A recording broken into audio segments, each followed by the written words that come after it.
अब मैं दावत दूंगी मोहम्मद हमजा गुलजार को, जिनका ताल्लुक सर सैयद हाउस से है। सर सैयद हाउस से मोहम्मद हमजा गुलजार, इनका मौजूद तकरीर है जिंदा है अब तक भीड़ जो है। इशारा जब अंकल इशारा करेंगे।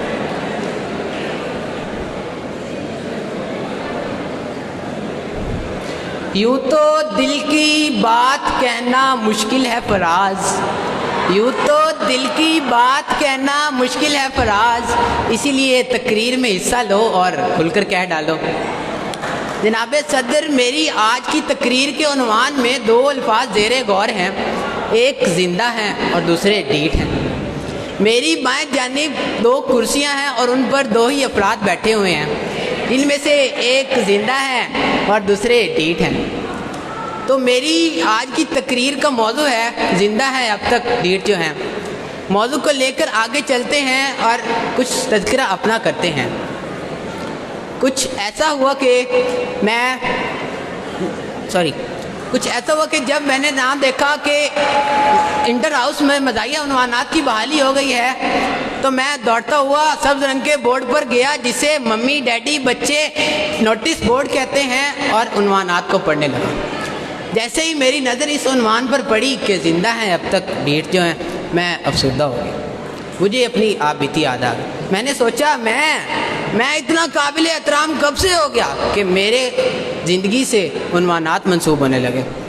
यूं ही ज़िंदगी में आकर टकरा गया कोई, यूं ही ज़िंदगी में आकर टकरा गया कोई, मुझे लटका कर खुद पीछे मुड़ गया कोई। जनाबे वाला, मैं आपको अपनी आप बीती से आगाह करवाता हूँ, जिसको सुनने के बाद आपको इस बात पर यकीन हो जाएगा कि ज़िंदा हैं अब तक डीठ जो हैं। तो कुछ ऐसा हुआ कि मैं नहाकर कपड़े प्यारे पहनकर, मेरा मतलब यूनिफॉर्म, जब मैं कॉलेज गया तो कुछ ऐसा वाक़या पेश आया कि पहला पीरियड ही सर मुबशिर रियाज साहब का था। मैं परेशान, मैंने कहा मुझे उनका टेस्ट भी नहीं आता, मैंने पेपर कैसे देना है। तो मैंने सोचा कि मैं बंक करता हूँ। मैंने बंक करने के इरादे से ये ख्याल दिल में लिए बाहर निकला, तो मुझे एक बर्फ़ी नुमा शख्स मिले, पीटीआई मिले। तो मुझे कहने लगे कि हाँ भाई हमजा किधर जाते हो। मैंने भी कह दिया बंक पे जाता हूँ। उन्होंने भी मेरी अच्छी खासी कर न दी। खैर उसके बाद उन्होंने मुझे क्लास में वापस भेज दिया। मैं क्लास में चला गया, लेकिन मैं डीठ शख्सियत कहाँ बात आने वाला था। मैंने भी अगले ही पीरियड में सर तो जैन साहब को एक ऐसी फ़िल्म चलाई कि पूरा पीरियड मेरा अगला सुकून से गुजरा। उसके बाद कुछ ऐसा वाक़या पेश आया कि मैं चनाब वाली जंग की आन, प्रॉक्टर्स की पहचान, नींद की जान, मेरा मतलब सर अफसल के पास गया। उनसे शिकायत दर्ज करवाई तो मुझे कहने लगे बेटा बात सुनो। मैंने कहा जी सर बोले। कहने लगे मुझे मत बताना, मुझे मत जगाना, मुझे मत बताना, मुझे मत जगाना, जो भी हो जाए जो मर्ज़ी हो जाए तुम बस डीठ ही रहना।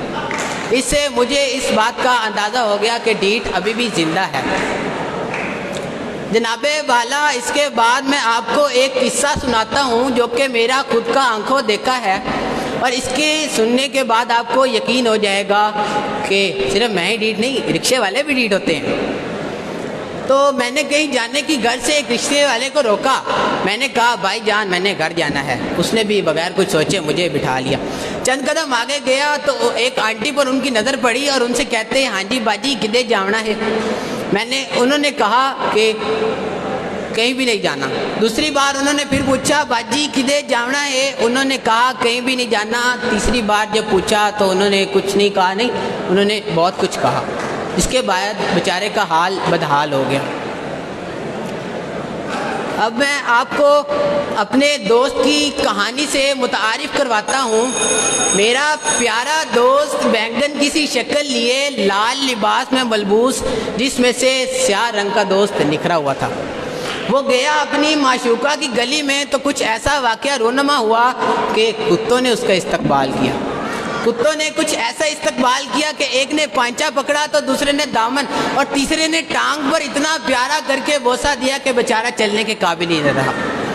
कुत्तों से जान छूटी तो गली के शरारती बच्चों ने मार मार कर उसे जोकर बना दिया। शरारती बच्चों से जान छूटी तो माशूका के वालिद ने कुछ ऐसा हाल किया कि उसको उसके वालिदैन ने पहचानने से इनकार कर दिया। अब उसका हाल कुछ यूँ है, जहाँ देखो इश्क के मारे बैठे हैं, जहाँ देखो इश्क के मारे बैठे हैं, हज़ारों मर गए लाखों तैयार बैठे हैं, बर्बाद करके अपनी तालीम इन लड़कियों के पीछे, कहते हैं मौलवी साहब दुआ करें बेरोज़गार बैठे हैं। मैं आखिर पर अपनी प्यारी बहनों और उनके प्यारे भाइयों जनाबे आला और मम्मी डैडी बच्चों को कुछ कहना चाहूँगा कि बेध्यानी